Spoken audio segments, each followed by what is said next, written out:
ప్రతి ఒక్కరికి బెనిఫిట్ వస్తుంది, ప్రతి ఇంటికి బెనిఫిట్ వస్తుంది. దీనివల్ల దేశం మొత్తం 2,50,000 కోట్ల రూపాయలు, 2,25,000 కోట్ల రూపాయలు బెనిఫిట్ వస్తే మన రాష్ట్రానికి 8,000 కోట్లు వస్తుంది అధ్యక్ష.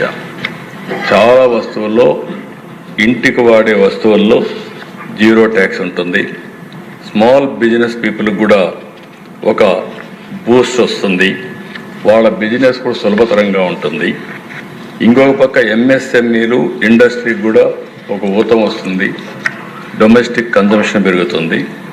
దీనివల్ల స్టేట్కి కూడా డబుల్ ఇంజిన్ సర్కార్, డబుల్ ఇంజిన్ గ్రోత్, ఈ రెండు కూడా సాధ్యమయ్యేదానికి ఈ యొక్క జిఎస్టీ రిఫార్మ్స్ దోహదం చేస్తాయని చెప్పి కూడా నేను మీకు తెలియజేస్తున్నాను అధ్యక్ష. అందుకే మీరు ఇంకో పక్కన చూసి జీరో ట్యాక్స్ కొన్ని 99% ఒక పక్క, ఇంకో పక్క 90% బెనిఫిట్ వస్తుంది అధ్యక్ష.